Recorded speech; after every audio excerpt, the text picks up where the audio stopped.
The bus pulled into the station at exactly 7:42 in the morning. She had been watching the clock on her phone the entire ride, counting the minutes like they were precious coins she couldn't afford to lose. 4 hours she had been sitting in that seat by the window, her forehead pressed against the cold glass, watching small towns blur into bigger ones until the city finally swallowed the highway whole. She stepped off the bus with a worn canvas bag hanging from her shoulder. Inside, it was nothing special. A bottle of water, half empty. A granola bar she had packed from home, but couldn't bring herself to eat because her stomach was doing flips. A change of clothes, just in case. And tucked at the very bottom, wrapped in an old scarf her grandmother had knitted years ago, was a photograph. She didn't need to look at it. She knew every detail by heart. But having it there made her feel less alone. The city was loud in a way her small town never was. Cars honking. People rushing past like they all had somewhere important to be. Nobody looked at her twice, and honestly, that was fine. She preferred it that way. Back home, everyone knew everyone. They knew her face, her story, the job she worked, the mother she cared for. Here she was invisible. And today, invisible felt like freedom. She found a bench near the station and sat down to catch her breath. The auditorium where the competition was being held was still a 20-minute walk away, and she had plenty of time. Too much time, maybe. Enough time to think, which wasn't always a good thing. Her mind kept circling back to the same questions it had been asking for weeks now. What are you doing here? Who do you think you are? You don't belong in places like this. She shook her head, trying to quiet the voice. It sounded like her father. It always did. The walk to the auditorium took her through streets lined with coffee shops and boutiques, the kind of places she had only ever seen in movies. A woman in a long coat walked past her holding a tiny dog in her arms. A man in a suit talked loudly into his phone about stocks or investments or something she didn't understand. She kept her eyes forward and her shoulders straight, even though part of her wanted to shrink into the sidewalk and disappear. When she finally saw the building, she stopped walking. It was bigger than she had imagined. Grand even. Stone columns framed the entrance, and a banner hung above the doors announcing the event in bold letters. Regional Classical Music Competition. Open auditions. All skill levels welcome. All skill levels welcome. She had read those words 100 times on the flyer she'd found crumpled near the recycling bin at the community center where she worked. Someone had thrown it away like it was nothing. But to her, it felt like a door cracking open just enough to let a sliver of light through. She stood there for a long moment, just looking. People were already arriving. Some came in groups, laughing and chatting, like they had done this 1,000 times before. Others walked alone but carried themselves with a confidence she envied. They had instrument cases, violin cases with velvet interiors, flute cases that gleamed under the morning sun. One young man carried a cello on his back, like it weighed nothing at all. She had no case, no instrument. Just herself and that worn canvas bag. Inside, the auditorium lobby was even more intimidating. High ceilings, marble floors. The sound of heels clicking echoed everywhere. A long table had been set up near the entrance for registration, and a line of performers waited their turn. She joined the back of the line and tried not to make eye contact with anyone. The woman in front of her turned around and smiled politely. She was young, maybe early 20s, with perfect posture and a violin case tucked under her arm. Her dress looked expensive. Everything about her looked expensive. First time? The young woman asked. She nodded, unsure what else to say. "You'll be fine," the young woman said, though her tone suggested she didn't really believe it. "What's your instrument?" "Piano." The young woman's eyebrows lifted slightly. "Oh, Bold choice. The competition for pianists is always the toughest.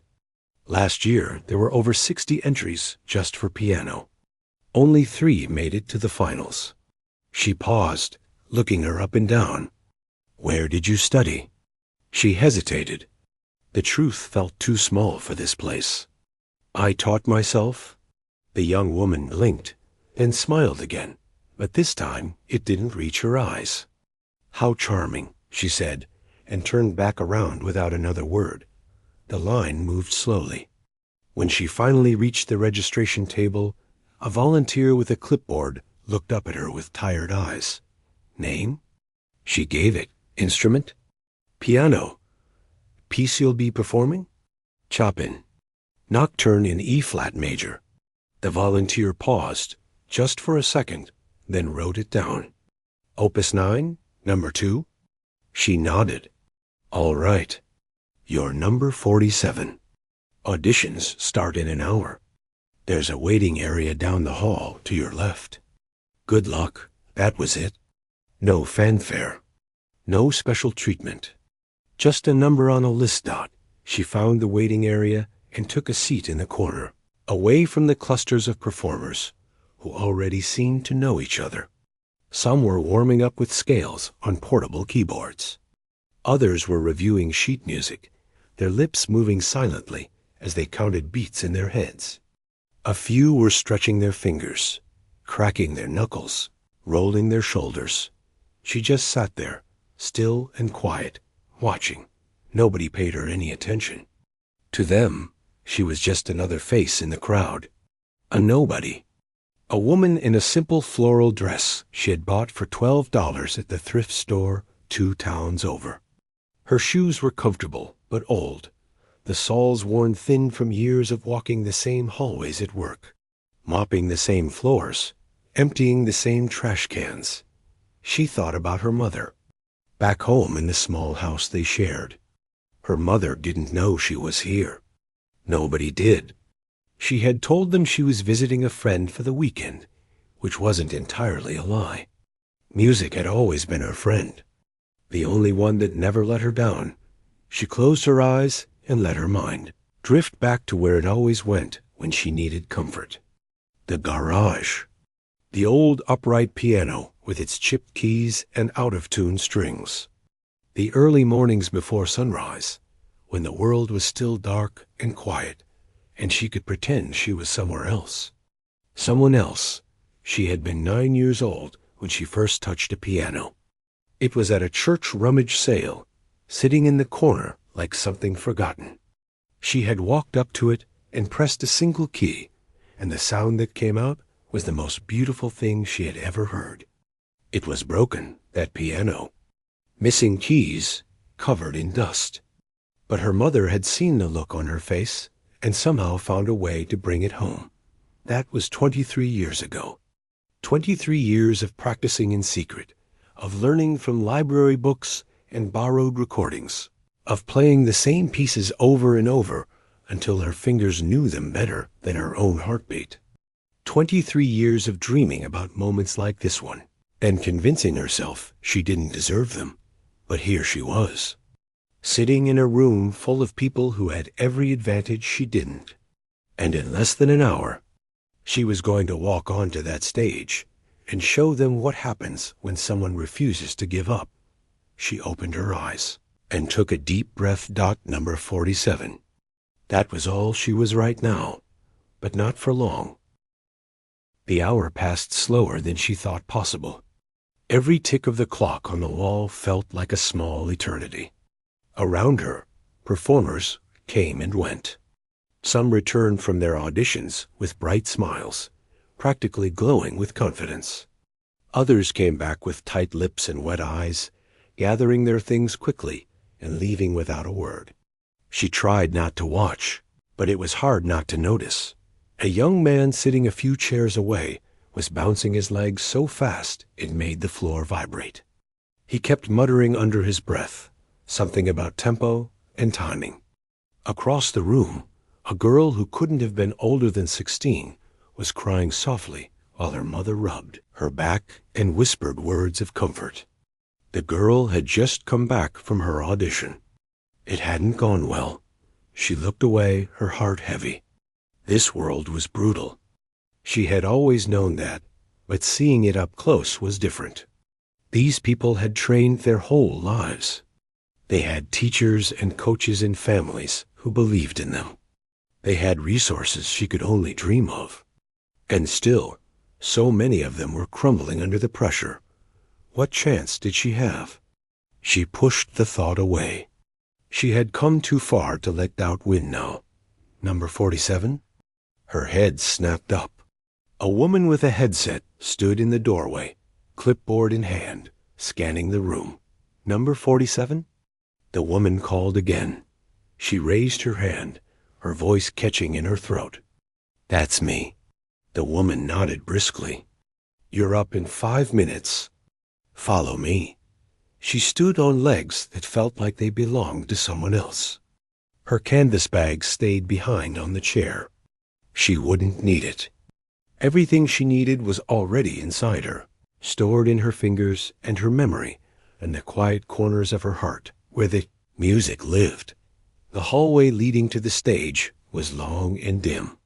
She could hear the muffled sound of applause from inside the auditorium, then silence, then the faint beginning of another performance.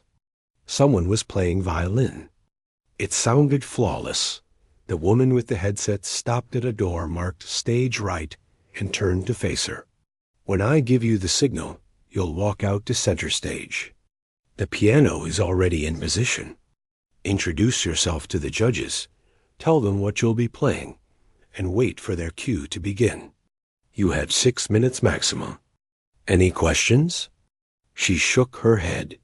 Good luck, the woman said, though it sounded more like routine than genuine encouragement. She stood there alone, waiting. Through the door, she could hear the violin performance reaching its climax. The notes soared and dipped, technically perfect, emotionally precise. When it ended, the applause was warm but measured, polite, the kind of applause you give when something is good but not extraordinary. The door opened, and the violinist walked past her without a glance. He was young, maybe mid-20s, dressed in a crisp black suit. His face showed nothing. No joy, no disappointment. Just the blank mask of someone who had done this many times before. The woman with the headset appeared again. You're on. She stepped through the door and into the light. The stage was bigger than she had imagined.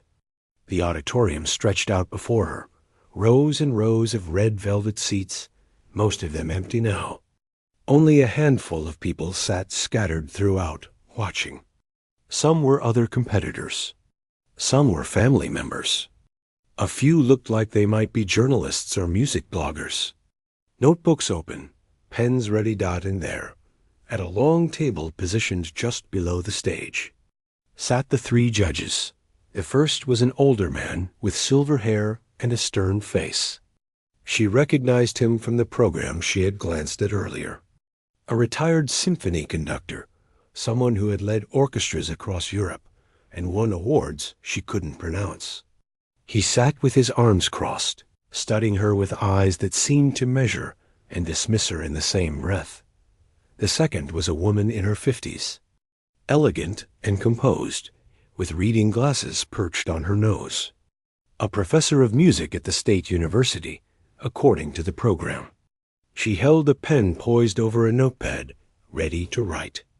Though her expression suggested she wasn't expecting much worth writing about, the third was a man about her own age, dressed more casually than the others. A local radio personality who hosted a classical music hour on the weekends. He was the only one who offered something close to a smile, though even that felt distant. She walked to the center of the stage, where the grand piano waited. It was beautiful, black and gleaming, its surface polished to a mirror shine. She had never played on anything like it. Her piano at home was old and weathered, its keys yellowed with age, its sound slightly off, no matter how many times she tried to tune it. This instrument was a different creature entirely. She stopped beside the bench and faced the judges. "Good morning," she said, her voice steadier than she expected. "I'll be performing Chopin's Nocturne in E-flat major." There was a pause. The conductor raised an eyebrow. The professor wrote something on her notepad without looking up. The radio host nodded politely. "Opus 9, number 2? The conductor asked, his tone flat. "Yes." Another pause. She saw the conductor glance at the professor, and something passed between them. A look she recognized. She had seen it her whole life. The look people gave when they had already made up their minds about you. "Very well," the conductor said. "You may begin when you're ready." She sat down on the bench and adjusted its height. Her fingers hovered over the keys for a moment. Behind her, she heard a faint whisper from somewhere in the audience. She couldn't make out the words, but the tone was clear enough. Dismissive, amused, the Nocturne in E-flat major. She knew what they were thinking. It was one of Chopin's most famous pieces, one of the most recognizable in all of classical music. People played it at weddings. It showed up in movies and commercials. It was beautiful, yes, but it was also considered safe. Easy even. The kind of piece a beginner might choose to seem more sophisticated than they were. She had expected this reaction. She had chosen the piece anyway, because they didn't understand. They thought they knew this music. They had heard it 1,000 times, played by 1,000 different hands. They thought there was nothing new it could offer, nothing left to discover. They were wrong. She closed her eyes and let the world fall away. The judges with their skeptical faces. The audience with their whispered judgments. The pressure that had been building in her chest for days. All of it faded, replaced by something deeper. Something that lived in the silence before the first note. She thought about her mother. About the sacrifices that woman had made just to keep them alive. About the nights they had eaten nothing but rice and beans because there was no money for anything else. About the morning her mother had come home from the rummage sale, somehow having found a way to fit that broken piano into the back of a borrowed truck. Just because she had seen the look on her daughter's face, she thought about the garage. Cold in winter, hot in summer, but always hers. Her sanctuary. The place where she could be someone other than the woman who mopped floors and scrubbed toilets. The place where she could be the person she had always felt living inside her, waiting for a chance to come out. She thought about all the mornings she had woken up before dawn just to practice.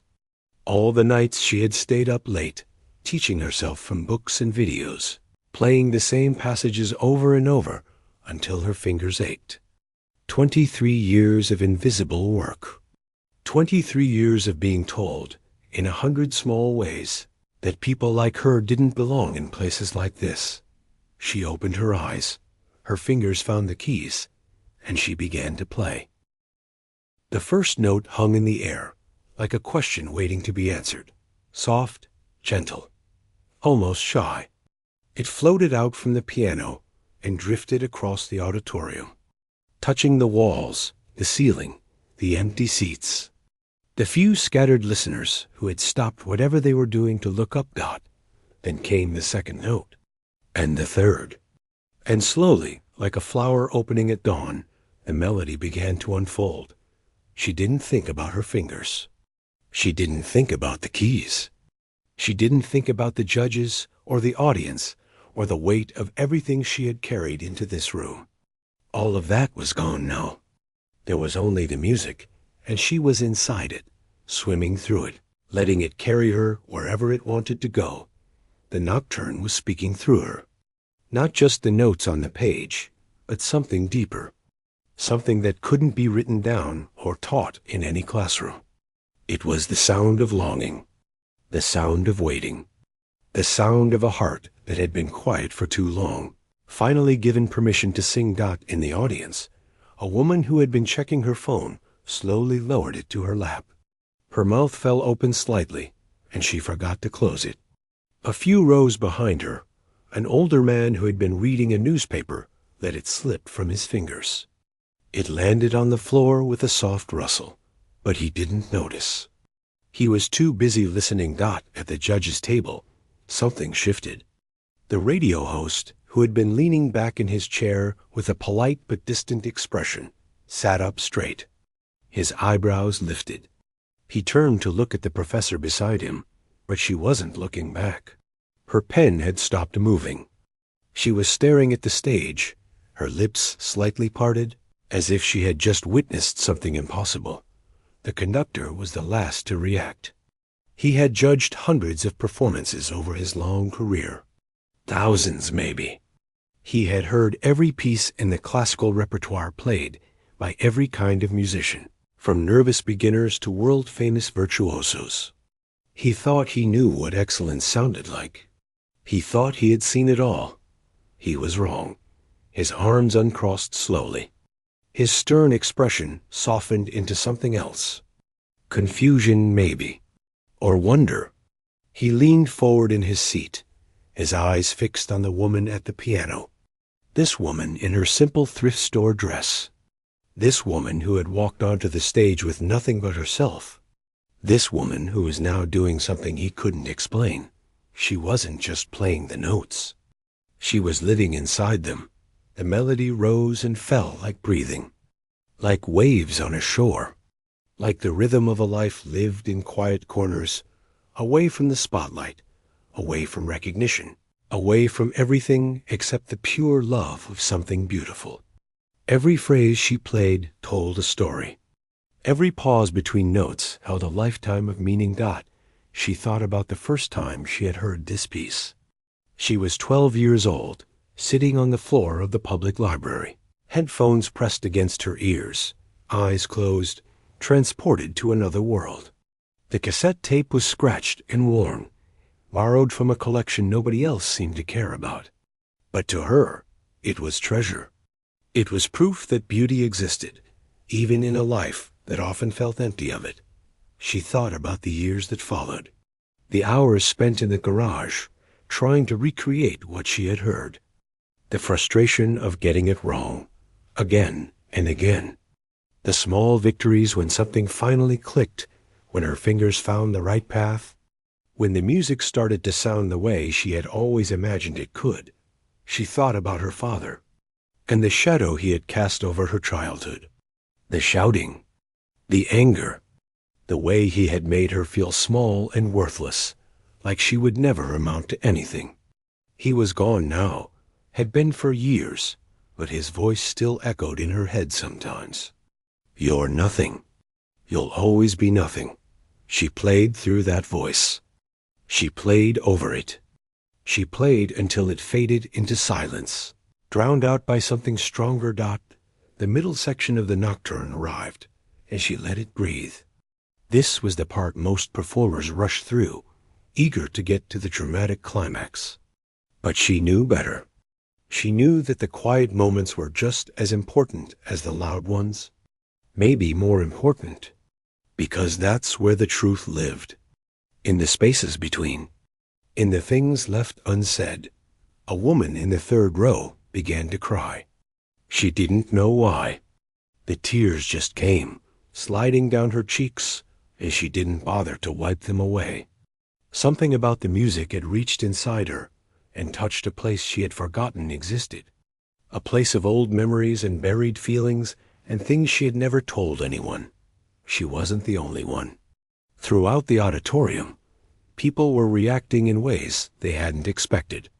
A young man who had come to mock the amateur competitors found himself blinking rapidly, his throat tight. A teenage girl who had been sulking after her own failed audition was now sitting perfectly still, her anger forgotten, replaced by something that felt almost like hope. On stage, she moved into the final section of the piece. The melody returned, but different now, deeper, more certain. It was the same theme from the beginning, but it had been transformed by everything that came before it. Just like she had been transformed by everything she had lived through. Her fingers danced across the keys with a precision that seemed almost supernatural. But it wasn't magic. It was 23 years of work. 23 years of waking up before dawn, of practicing until her hands cramped, of learning and failing and trying again. 23 years of refusing to give up on a dream that everyone else thought was foolish. The final notes approached. She could feel them coming, could feel the piece reaching its natural end. But she didn't rush. She let each note have its full weight, its full meaning. She let the silences speak as loudly as the sounds. And then, with a gentleness that made the whole room hold its breath, she played the last chord. The sound faded slowly. It seemed to hang in the air for a long time, vibrating in the walls, in the floor, in the chests of everyone who was listening. Nobody moved. Nobody breathed. The world had stopped, just for a moment, held captive by something none of them had expected. She lifted her hands from the keys and placed them in her lap. Her eyes were still closed. She could feel her heart pounding, could feel the sweat on her palms, could feel the strange mix of exhaustion and exhilaration that comes from giving everything you have. For a moment, there was nothing, just silence, complete and total silence. And then the conductor did something he hadn't done in 15 years of judging competitions. He stood up. He rose from his chair slowly, his eyes never leaving her face, and he began to clap. Not the polite, measured applause he usually offered. This was different. This was real. His hands came together again and again, the sound echoing through the auditorium like thunder. The professor stood up next, then the radio host, then a woman in the audience, then another, then another. One by one, everyone in the room got to their feet, and the applause grew louder and louder until it filled every corner of the space, until it became something she could feel in her bones. She opened her eyes, and for the first time in as long as she could remember, she let herself believe that maybe, just maybe, she was exactly where she was supposed to be. The applause didn't stop. It kept going and going, washing over her in waves, filling the auditorium with a sound she had never heard directed at her before. She sat frozen at the piano bench, her hands still resting in her lap, unsure what to do. Part of her wanted to run. Another part wanted to cry. A third part, one she barely recognized, wanted to stay in this moment forever. She stood up slowly, her legs shaking beneath her. She gave a small bow, awkward and unpracticed, because she had never learned how to accept praise. Nobody had ever taught her. There had never been a reason to learn. The conductor was still standing. So was the professor. So was the radio host. So was everyone else in the room. They were all looking at her like she had just performed a miracle, like she had pulled something out of thin air that none of them had known was possible. She walked off the stage on legs that didn't feel like her own. The woman with the headset was waiting in the wings, and for the first time, her expression had changed. She wasn't bored anymore. She wasn't going through the motions. She was staring at her with wide eyes and an open mouth, like she had just seen a ghost. That was. The woman started, then stopped. She shook her head as if she couldn't find the right words. That was something else. She nodded, not trusting herself to speak, and kept walking. She needed air. She needed space. She needed to be somewhere quiet where she could process what had just happened. But she didn't get far. The door to the stage burst open behind her, and the conductor came through, moving faster than a man his age should have been able to move. His silver hair was slightly disheveled, his stern face flushed with something that looked like excitement. "Wait," he called out. "Please wait." She stopped and turned around. Her heart was pounding so hard she could hear it in her ears. The conductor reached her and stood there for a moment, just looking at her. Up close, he seemed less intimidating. His eyes, which had looked so cold from the stage, were warm now, curious, almost gentle. I need to ask you something, he said, slightly out of breath. And I need you to tell me the truth. She nodded. Where did you study? Which conservatory? Who was your teacher? She took a deep breath. This was the question she had been dreading, the one she knew would change everything. I didn't study anywhere, she said quietly. I don't have a teacher. I never have. The conductor blinked. What do you mean? I taught myself everything, from the beginning. He stared at her like she had just told him the sky was green. That's not possible. It's the truth. But the technique, the phrasing, the emotional depth, you can't just... He trailed off, shaking his head. How? How is that possible? She thought about how to answer. How do you explain 23 years of devotion to someone who has never had to fight for anything the way you have? How do you describe what it feels like to love something so much that you refuse to let circumstances stop you? I found a broken piano at a rummage sale when I was 9, she said finally. My mother bought it for me. It was missing keys. It was out of tune. But I didn't care. I played it every day for hours, teaching myself from library books and cassette tapes. Then later, from videos on the internet. I practiced every morning before work. I still do. Before work? The conductor repeated. What work? She hesitated. I'm a janitor at a community center. I clean the floors and empty the trash and lock up at night. The silence that followed was heavy. She watched the conductor's face, waiting for the judgment, waiting for the dismissal, waiting for him to realize that she was nobody, that she didn't belong here, that this had all been some kind of mistake. But that's not what happened. Instead, his eyes grew wet. He looked away for a moment, composing himself, and when he looked back, there was something in his expression she hadn't expected. Respect. Deep, genuine respect. In 40 years, he said, his voice thick with emotion, I have never heard that piece played with such understanding. Not from students at the finest conservatories in the world. Not from concert pianists with decades of experience. You didn't learn this from a teacher.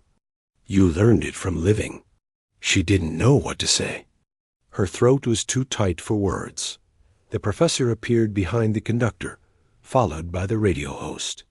They were both looking at her with the same stunned expressions. We need to talk to you, the professor said. After the competition, there are people you should meet. Opportunities you should know about. I'm just here for the competition, she managed to say. I didn't expect. Nobody expected this, the radio host interrupted, and for the first time, his smile was genuine. That's what makes it special. She returned to the waiting area in a daze. The other performers looked at her differently now. Some with curiosity, some with envy, some with a kind of awe that made her uncomfortable. She found her canvas bag on the chair where she had left it and sat down, clutching it to her chest like a lifeline. What had just happened? What was happening? Her phone buzzed in her bag. She pulled it out and saw a notification that made no sense. Her social media account, which she barely used, had gained 100 new followers in the last 10 minutes. Then 200. Then 500. She refreshed the page, confused. The numbers kept climbing. Across the room, a young woman was showing her phone to a friend. Did you see this? Someone posted a video. It's going crazy. She felt her stomach drop. A video. Someone had recorded her performance. She searched for it and found it almost immediately. The thumbnail showed her sitting at the piano, caught mid-performance. The title read, Unknown Woman Plays Chopin Like You've Never Heard Before. It had been posted 12 minutes ago. It already had 50,000 views. She watched the number tick upward as she stared at the screen. 60,000. 70,000. 80. The comments were flooding in faster than she could read them. Who is this woman? I'm literally crying right now. This is the most beautiful thing I've ever heard. Someone find out who she is. She put the phone down and closed her eyes. This wasn't supposed to happen. She had come here to prove something to herself, to step out of the shadows for just one day, to see if she had what it took. She hadn't planned for any of this, but it was too late now.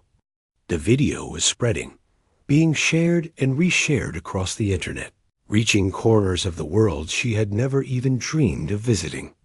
By the time the sun set, it would have millions of views. By the next morning, news outlets would be calling, trying to find the mystery woman who had appeared out of nowhere and stunned a room full of experts. She opened her eyes and looked around the waiting room. Everything looked the same, but nothing was.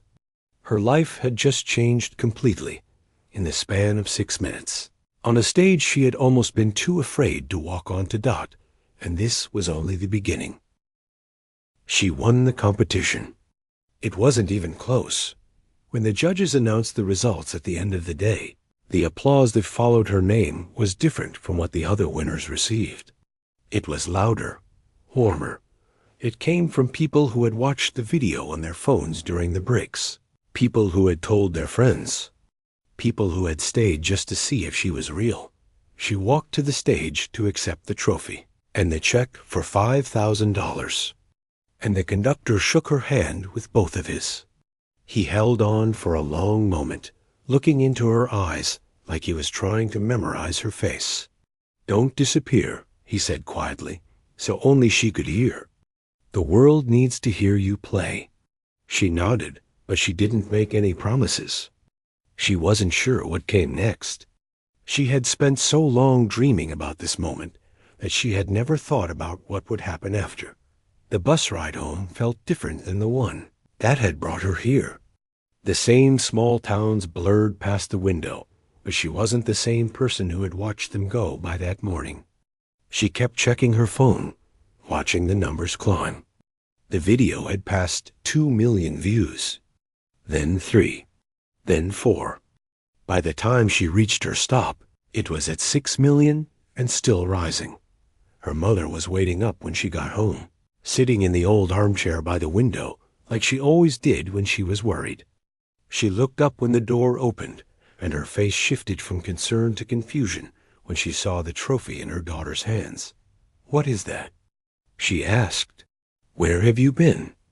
She sat down across from her mother and told her everything. The competition, the performance, the judges, the video, all of it.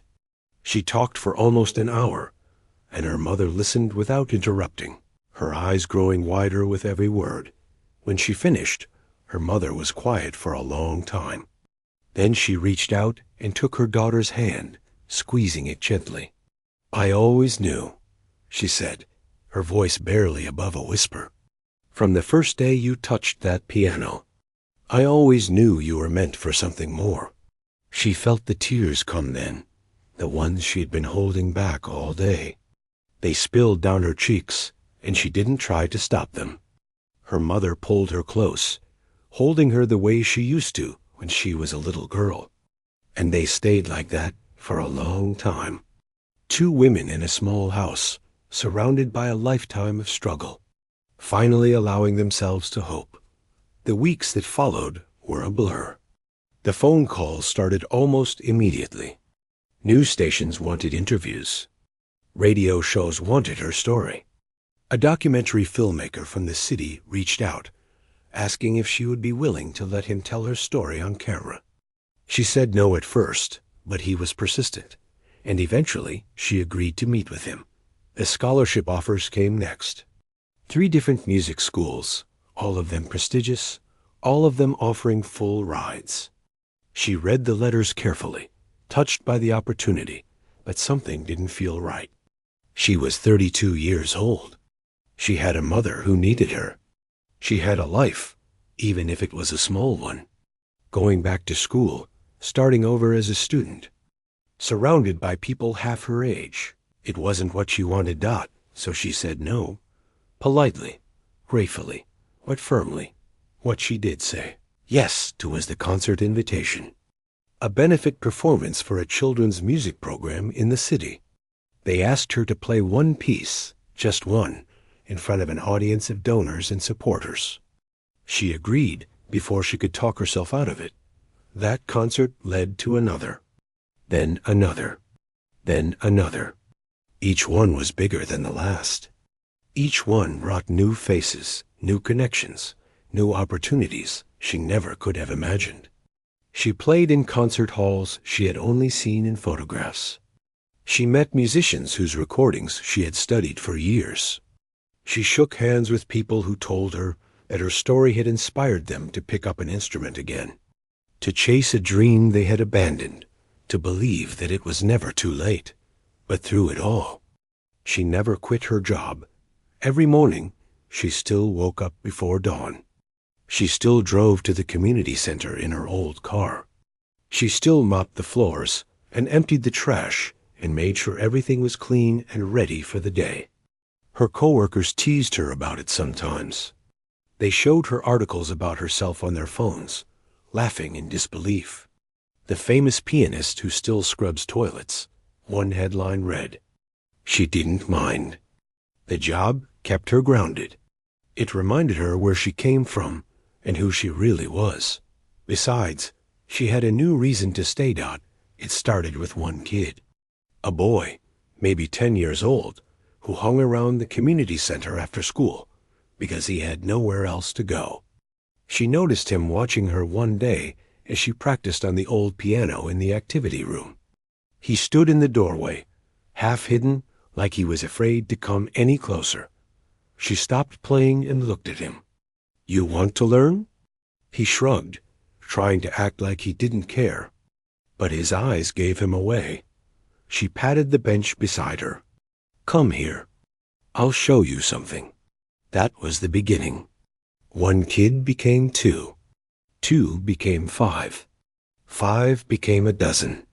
She started teaching free lessons every Saturday, using the same old piano she had been practicing on for years. The kids who came were like her. They wore second-hand clothes and carried hungry eyes. They came from homes where music was a luxury nobody could afford. They had never been told they were talented or special or capable of anything great. She told them. Every single week. She told them that talent was just a starting point, that the real magic came from showing up and doing the work, even when nobody was watching. She told them that the world would try to make them feel small, but they didn't have to listen. She told them that the most beautiful music often came from the most broken places. A piano. Company heard about what she was doing and reached out. They wanted to donate an instrument. Not just any instrument, a grand piano, the kind she had played at the competition, the kind she had dreamed about her whole life. She accepted, on one condition. It had to go in her mother's living room, where the old upright used to sit. The day it arrived, she stood in the doorway and watched 2 men carefully wheel it into place. Her mother sat in her armchair, tears streaming down her face, unable to speak. The new piano gleamed under the light from the window, beautiful and perfect and real. She sat down at the bench that evening, after the delivery men had left and the house was quiet. Her mother was asleep in the next room. The neighborhood outside was still. She placed her fingers on the keys and played the nocturne, the same piece that had changed everything, and this time she played it just for herself. An interviewer asked her once what the secret was. How had she done it?